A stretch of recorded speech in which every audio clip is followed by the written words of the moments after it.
straight winning days in a row, baby. It's September 15th, 2023, and I've got 3 more best bets on the way. Let's see if we can keep the momentum going. What's up, guys? It's your boy Noble Living back with another DYF Bets video where I'm breaking down my favorite picks and plays of the day as we just try to get to the bag and make some money together. Like I said, yesterday we had another winning day on the channel. Shout out to the Eagles for getting it done. Fly Eagles fly.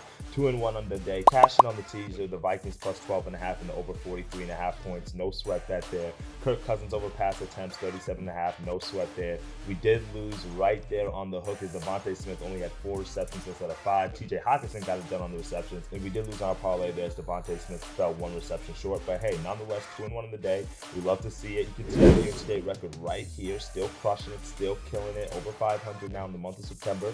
So let's keep this momentum going as we've got 3 more best bets for y'all. If you can, just drop a big like on this video. Greatly appreciate it as we continue to grow and feed you winners every single day. Let's see if we can finish off this week strong. Now for my first best bet of the day, I'm headed over to the gridiron because we've got some college football action. We've got a Friday night college football game between the Big Ten and the ACC showdown. We've got the Maryland Terrapins against the Virginia Cavaliers. And in this matchup, I'm going to take the Maryland Terrapins over 30.5 team total points. Minus 125 odds there on your book. So make sure you shop around as always. And both of these teams, they're not really contenders to win their respective conferences, but they can definitely give us a good football game tonight. And I'm looking forward to see how both of these offenses come out and play, but especially the Maryland Terrapins. They're led by their third-year quarterback, Taulua Tagovailoa. Yes, he's the brother of the Dolphins QB Tua Tagovailoa. His 3rd straight season that he's starting for the Maryland Terrapins offense. And truthfully, this is one of those where I think that he's not only going to lead this team to their 3rd straight bowl game, but he's looking to move himself up the draft board as well, so he can really be considered as a QB prospect in this upcoming draft. Last year, the Terps were 57th in college in terms of points per game. They averaged just over 28 points. But this year, they picked up right where they left off from last year with that high score flying and scoring offense. They scored 38 points in both of their first 2 games. Yes, there were victories against Townsend and Charlotte, so not really household names, not really too impressive football programs there, but still good enough to see that offense move the ball, get into a rhythm, get that timing down nonetheless. So you really love to see that. Now they face their best opponent to date, which is the Virginia Cavaliers, and truthfully, this is not a team that we should be shocked at or looking at on defense to really make a ton of stops or really give Maryland a bunch of problems, because yeah, they almost won last week against James Madison, which was a really close game. They lost that game 36-35. They did play a little bit better than we expected. This Virginia defense does have their concerns. In 2 games this year, their defense has given up 49 points to Tennessee. They gave up 36 points to James Madison. 2 games into the year, you've given up close to 100 points, and that's not really going to get it done. And they also have a tough time stopping the pass just as much as they have a problem stopping the run.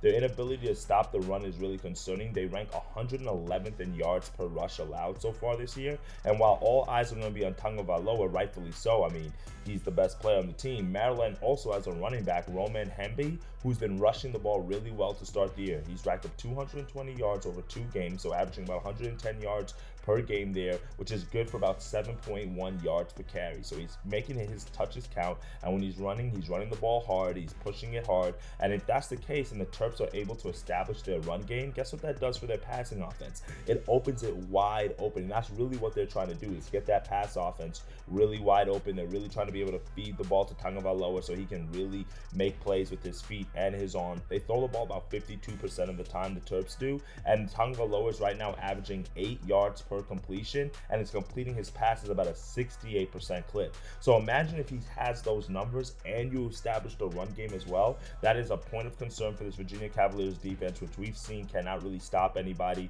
Yeah, I'll give you Tennessee. I mean, Tennessee has one of the best offenses in the entire country, but even giving up 36 points to James Madison, I'm not giving you that. So for me, that just points out that you just have a glaring issue on the defensive side of the ball. I do like the overall over in this game, as I don't think that the Maryland Terps' defense is all that great, but the biggest point of concern with taking the overall over is yes, Virginia has to score the ball themselves, and they're thinking about starting Tony Muskett today, which was their starting quarterback in that Tennessee game, but he ended up getting hurt. But last week they started their freshman quarterback, and that's why they threw the ball so much, and he threw for 377 yards. But Muskett's now back healthy again, so they said they're going back with him. So that's the only thing that's kept me off the overall game over, is that I just don't really know how Muskett's really going to move the ball, because he certainly didn't move it well against Tennessee. But I know for sure that like this Virginia defense is going to give up points. This Maryland offense is going to do a good balance of running and throwing the ball, and I have not seen Virginia stop anybody all year, so there's no reason why I should expect them to stop anybody this game, especially against an offense that's predicated on scoring the ball. So give me team total over for the Maryland Terrapins, over 30.5 points as my first best bet of the day. Now, my second best bet of the day, we're going with another total here, and I'm taking the Astros and Royals over 10 runs, minus 105 odds on DraftKings. Overs and totals in baseball have been really good for us. They've been cashing for us all week, so let's keep that momentum going today. Christian Javier's on the mound for the Astros, Zach Greinke's on the mound for the Royals, and these are just two pitchers that I just can't trust right now.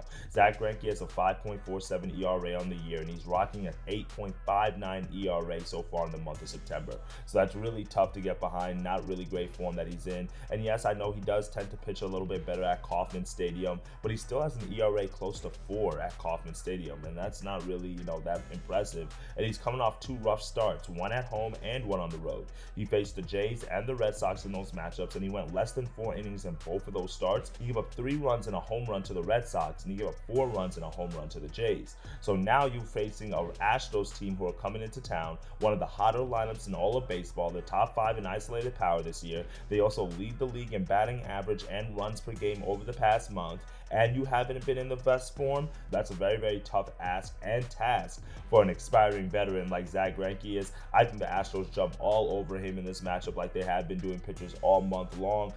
Sprinkle some on a few home run props, maybe Altuve, maybe Yordan Alvarez, as Kauffman is a hitter-friendly stadium, and they've been smacking the ball lately, and Greinke's been giving up a lot of home runs lately. So I think that's one of the main reasons why this one's going to soar over. But on the other side, Christian Javier hasn't been so good himself. I mean, it's been a really dismal year for Javier, not the year that we were expecting from the pitcher. 4.78 ERA on the year for him, and he's even worse on the road with a 5.51 ERA. And just Javier just gives up way too many runs for me, and that's why it's just been a disappointing year. Like, yeah, it's one thing to have a bad start here and there, but you've been consistently giving up runs. He's getting 5 straight games with 3 earned runs or more, and he's given up a home run in each of those 5 starts as well. So to me, that's not something I want to get behind. Although the Royals are not really contending for a playoff spot at this point, they do have the offense to score for a few runs here and get after it, and maybe he can even sneak a win depending on how many runs Javier in this bullpen does get up. The Royals have been hitting right-handed pitchers better over the last month, and they're still averaging about 4.5 runs per game. So because I don't trust either of these pitchers in this matchup, and I think a lot of runs will be scored, give me the over 10. I would tease it down to 9.5, but the books have already moved it from 9.5 to a lot of it to 10. I wouldn't really play it over 11. I think that 9.5 to 10.5 range is your sweet spot in this matchup today. So give me the over 10 runs in this Astros and Royals matchup. For my third and final best bet of the day, you guys know where I'm headed. And instead of doing a hitter parlay, I'm going to go with a NRFI in this one. I'm going with the Yankees and the Pirates no run first inning, minus 135 odds on Bovado. So again, make sure you shop that around because you can probably get a little cheaper. And these are 2 pitchers on the mound who I can back: Garrett Cole, Johan Oviedo, who have been really strong in the first inning this year. Garrett Cole, 24-6 in first innings for the Yankees this year. He's hit 7 straight NRFIs, so you love to see that. While Johan Oviedo is 19-10 on the year in NRFIs, has hit his last 5 in a row. So between both these pitchers, been really consistent on NRFIs and not giving up runs in the first innings. We've seen a lot of unders lately, so make sure you guys are paying attention to that as well. Pirates are not a big first inning scoring team, neither are the Yankees. Both of these teams are over 70% NRFI success rate in the first inning. Yankees have not scored a run in the first inning in 9 straight games, so I love to see that. Meanwhile, the Pirates haven't scored a run in the first inning in only 1 game. But overall, Garrett Cole should be able to get 3 quick outs for us to lock that down. Johan Oviedo should be able to take advantage of a slumping Yankees lineup here as well. So all we need is 6 quick outs from both of these guys. They should be able to get it done as they've been in great form in the first inning. So give me the Yankees and Pirates no run first inning as our third and final best bet of the day.